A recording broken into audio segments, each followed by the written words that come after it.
अस्सलाम वालेकुम नाजरीन, मैं हूं अब्दुल्ला। 7 न्यूज़ में आपका इस्तकबाल है। कल हमने आपको एक न्यूज़ बताई थी कि रंगारेड्डी जिले शंकरपल्ली चौरस्ते की रोड खराब है, जिस पर वहां की रोड को बनाया जा रहा है और इस रोड के गड्ढों को बंद किया जा रहा है। आइए देखते हैं ये report.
Kidney centre and multi speciality hospital, गुर्दे और बवासीर के इलाज का 40 साल मशहूर हॉस्पिटल, जहां हजारों पेशेंट्स क्योर हो चुके हैं। Doctor Husaini international national award winner और दूसरे डॉक्टर्स और लेडी डॉक्टर्स की जेर खिदमत गुर्दे के तमाम अमराज का मुकम्मल ट्रीटमेंट किया जा रहा है। गुर्दे फेल हो चुके हों, डायलिसिस करवा रही हूं, याद रखिए डायलिसिस कोई इलाज नहीं, इससे 1% भी गुर्दे रिकवर नहीं होते। हाँ, डायलिसिस टेम्पररी रिलीफ दे सकता है, लेकिन हमारे ट्रीटमेंट से गुर्दे फिर से फंक्शन में आ सकते हैं। गुर्दे श्रिंक हो गए हों या सिस्ट हो, गुर्दे की पथरी हो, कैसी भी गुर्दे की तकलीफ हो या पाइल्स यानी बवासीर, चाहे ब्लीडिंग हो या कोम, बगैर ऑपरेशन मुकम्मल क्योर ट्रीटमेंट का एक ही center, Ghazi kidney center, DLRL main road, opposite Vikas high school, Chandrayangutta, Hyderabad. Cell 9966930824 या 9391326261। सच्ची खबरें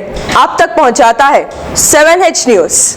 हकीकत जानिए, 7H न्यूज़ देखिए, लाइक कीजिए, शेयर कीजिए और सब्सक्राइब करना ना भूलें। 7H न्यूज़, आपकी आवाज़।